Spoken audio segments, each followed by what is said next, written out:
want to talk Harry Kane. Twitter's going a bit crazy, right? It's a bit of a meltdown on Twitter because rumours circulate. And look, we don't know if it's true, but we're here to debunk stuff. We're not just giving you the facts. We'll debunk a few rumours as well. Rumours are circulating that Harry Kane, Mr. Tottenham himself, might be interested in a move to Spurs. Sorry, to Chelsea. Apologies.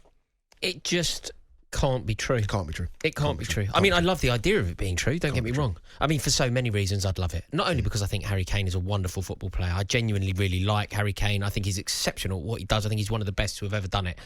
But why? That's so interesting that you say that. So why were you so against Mauricio Pochettino coming because he was ex-Spurs, but you're happy to take a Spurs footballer? Because I think the context is different. Why is the context different? The context is very different. Like, Harry Kane would be landing to score goals, and I don't think there's a better striker that Chelsea could get other than Harry Kane. I think Harry Kane is the best at what he does in the business. I don't think Mauricio Pochettino is the best at what he does in the business. If it was a different Tottenham manager, if it was a different manager with a Tottenham legacy who was truly elite, then I would make my peace with it. My issue with Pochettino is, not only is he Mr. Tottenham, the personification of Tottenham, my issue with Pochettino is he didn't win anything. And I think people, like you, in fact, are incredibly generous to Pochettino and his legacy at Tottenham, because ultimately he didn't win anything. It was quite uninspiring that he didn't win anything. He certainly should have won something. And now he's your manager. And now he's our manager. Exactly. So the issue with Pochettino, it's not only that he was Mr. Tottenham, it's that he was Mr. Tottenham and he didn't win anything, despite, as I keep hearing, these weird made-up stats about him that that at various times he was, the best manager over a calendar year rather than a season. Yeah. They accrued more points over 2 years rather than over 2 seasons. Yeah, what I will say as well, regarding this Harry Kane story, for those of you that are messaging in saying that we're jumping up, no, we're debunking it. That's what we're doing. We're debunking it. Neither me or Rory believe that Harry Kane will even listen to a conversation about going to Chelsea. But obviously, it opens up a wider Harry Kane discussion. A year left on his contract. United need a number 9. Real Madrid certainly need a number 9. Spurs will need a number 9. Does Harry Kane stay there and be Spurs' number 9 with this new rebuild under Ange Postecoglou, or does he make those moves to Madrid, to a United? What does he do? What do you think he does? This Harry Kane saga is going to rumble on all throughout the summer. What's my prediction for Harry Kane? What's your prediction for Harry Kane? Sadly, my prediction for Harry Kane is that he starts the season as a Tottenham player. What's wrong with that? I think it's slightly sad. Look, I don't like sneering at qualities like loyalty. I think it's important to acknowledge that Harry Kane is a consummate professional who's been nothing but, I was going to say 100%, 99% committed to Tottenham and the furtherance of Tottenham. But I just think it's slightly underwhelming simply because I think he's such a good player. Like, this isn't, in fact, I haven't used the right word there. He's not a good player, is he? He's great. Harry Kane? Yeah, he's a true great. He's a player whose legacy should be etched in stone forever. He should be one of the best, and the medals should be reflective of that. But what's wrong with him trying to stay with his club, Spurs are his club, and win something? Because he's better than that. Because winning one thing with Spurs will be bigger for him than winning several things with a Man City. Because it's a waste, and that's not true. And it's a waste. This is true. It's a waste of his brilliance. Harry Kane should test himself against the very best. Harry Kane is capable of leading the line for Real Madrid, filling Karim Benzema's unbelievably impressive boots, linking up with Tchouaméni and Jude Bellingham and Camavinga, as well as Kroos and Modric. He is capable of being part of this new revolution that is taking place in Real Madrid. Yeah, and there's a new revolution in North London. No, you can't compare the new revolution. I'm saying there is a new revolution. The Ange Postecoglou revolution? Yes, You're joking. It's a new revolution. No, that's not a revolution. That's not the definition of a revolution. The word revolution has connotations of something like impressive and bewildering and exciting.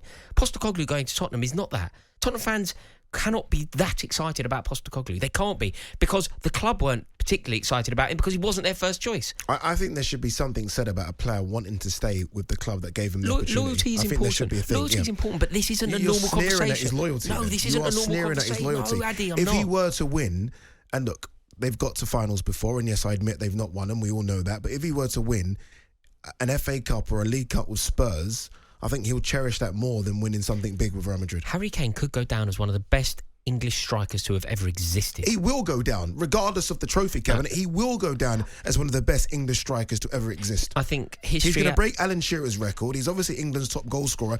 He's already down as one of the greatest. History has a tendency to be very unkind to the losers of the game. Like, think about it. You know, when people do Premier League 11s and that, sometimes it's suggested, I don't subscribe to this theory, but sometimes it's suggested that you can only be in that conversation if you've won the league. So, for example, when people do their midfield, some people would say Steven Gerrard can't be in it because he hasn't won it. I don't agree. They don't do that. I don't agree. That certainly exists. No, they don't. No, if you haven't won the Premier League, it certainly counts against you. And Harry Kane is a player not only capable of winning the Premier League, his goals, his brilliance, his eye for a pass, his ruthless finishing, he should be tested against the very best, and he should be playing with the very best. And I just think that overall, what I want for Kane as a fan of England, and weirdly, despite being a Chelsea fan, I like Kane. I would just love to see him go and lead the line, like make a selfish decision, go and test yourself, go and lead the line for Real Madrid. Just imagine the legacy. He goes to Real Madrid, he wins a European Cup there, he wins a La Liga, and then he can come back and hit the floor. I'm just a bit surprised. Addy, the only other thing, right? You know, you are very much Mr. Chelsea, and you're happy for Mr. Spurs to come and lead the line at your club. Addy, he's only 47 goals shy of Alan Shearer's record. Alan Shearer's 260, right? So you're saying basically go away to Real Madrid and then come back, and you'll hit your 47 in 3 years' time. Yeah, that's what I think. But look, in terms of this Chelsea move won't happen. I think Harry Kane, the man that he is, won't undermine his entire Tottenham legacy by going to. It'll be interesting to hear from Spurs fans. Phone lines are open: 03717 22 3344. What do you Spurs fans think? Do you think he stays with you for another couple of years? He might as well just look. If he's going to stay now, he might as well just sign a 5-year contract and stay forever. Or do you think he will go up north to United or away to Real Madrid? It'd be interesting to see what you guys think. Very quickly on Romelu Lukaku. You heard Brass there say it's not about the money for Lukaku, so the Saudi deal's probably off the table. So it means basically Inter Milan or back to Chelsea. Would you have him back at Chelsea? No, no, don't want to. No, absolutely not. And it's a conversation that I actually find quite offensive. Sorry to bring it up. It's in my running order. Blame the producer. I will. And he's a Chelsea fan, so I'm especially annoyed. No, I think that it's a disgrace that he's even linked with playing for Chelsea again. I think leading the line for Chelsea, just like I think this about leading the line for Liverpool, Manchester United, Arsenal, institutions of football, it's a privilege and it's an honour. When you disrespect the club in the way that Romelu Lukaku disrespected Chelsea, he was a Chelsea player, he'd been there about 3 months, he'd earned a fortune, we'd spent £100 million on him. He was our hope to win a Premier League. And within 3 months, he goes off to Italy, conducts an unsanctioned interview with Sky Italia, totally destabilises our season, undermines Thomas Tuchel, undermines Roman Abramovich, disrespects his teammates, embarrasses the fans who've been chanting his name. They look like fools. We're chanting his name. A couple of minutes later, he's saying, I don't really want to play for them. I don't like it there. I don't like them. I want to be back where I was. It's so disrespectful that he should never have the opportunity. Chelsea fans should remember this. There needs to be a principle here, and he shouldn't ever play for Chelsea again. Annoyingly, I think principle is lacking in football, and I imagine that if he were to play for Chelsea, score 2 goals on the opening day of the season, people will be chanting his name again. But for me, I will never sing his name again. I never want to see him in a Chelsea shirt. Interesting to see what Mauricio Pochettino does with that one, because he's obviously going to be there for pre-season training, which isn't too far away. He'll be in the Chelsea shirt then. It'll be interesting to see if Pochettino wants to ship him out. John, United fan, has got in touch. He's on the phone right now. So much going on with your club. In terms of transfers, not much, but speculation a lot. Mason Mount, a bid rejected. Looks like you're going to go in for Robin Koch. Harry Kane, you don't want. What's going on? I wouldn't turn down Harry Kane, don't get me wrong. I just think the fairy tale is for him to stay at Spurs and then bring some better players in. And I think if he wins any trophy at Spurs, it'd mean a hell of a lot more to him than winning.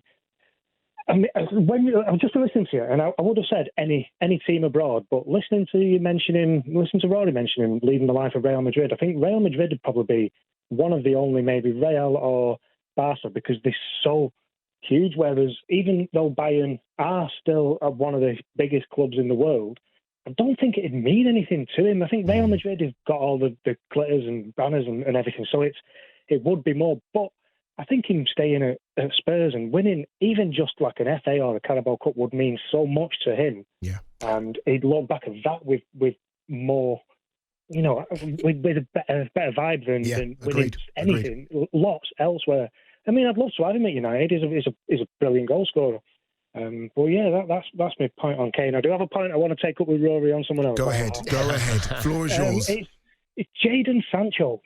I didn't actually. I kind of skipped through Rory's talk on Jadon Sancho, but my main thing is we bought him when we was in need of a right winger. We ended up getting him, shipping him off to the left, where we've got Rashford, didn't really need anyone on the left, but we still needed somebody on the... And then we ended up spending £100 on Anthony, who's a bit hot and cold. Can't really say he's brilliant. He might be in a few years, but I think if we put Sancho on the right, I mean, obviously we can't because we need to play Anthony because we paid so much for him, but if we had Anthony as the sub, and Sancho on the right, Rashford on the left, and whoever up top, I think that would make so much more of a better team for us. I like that a lot. You know, John, you feel like you're being incredibly generous here, John.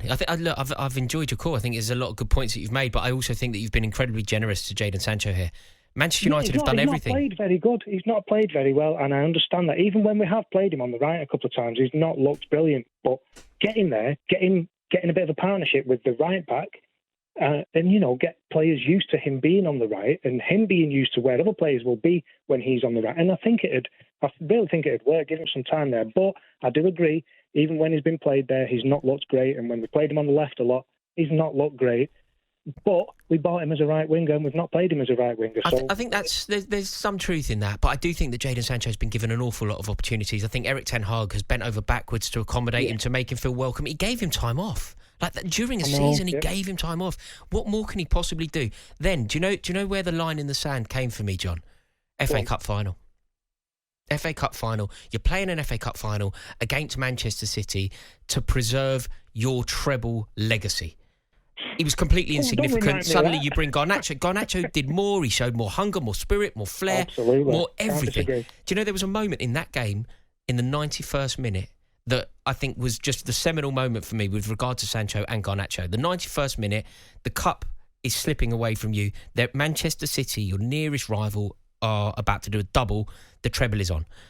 The ball goes out. Garnacho is having an argument with the ball boy, desperately fighting to get the ball back, to get the game moving, to try and preserve Manchester United's legacy. That moment made me realise that with hindsight, I don't think it was a mistake at the time, but with hindsight, Jadon Sancho should have never been on the pitch. Garnacho is Manchester United. He represents Manchester United so well. He's a teenager with arrogance who scores last-minute winners. Yeah. Sancho's not Manchester United. It just doesn't feel like a fit to me at all. Yeah, I mean, I could obviously understand the points. I just think if we gave him a fair run on the right, but again, we can't because we've got Anthony. So I don't see any way in for him. You've created a rod for your own back, haven't you? Created a rod for your own back, John. But look, they're good problems to have. You've got Sancho and you got Anthony. Both not good enough, but you got both of them anyway.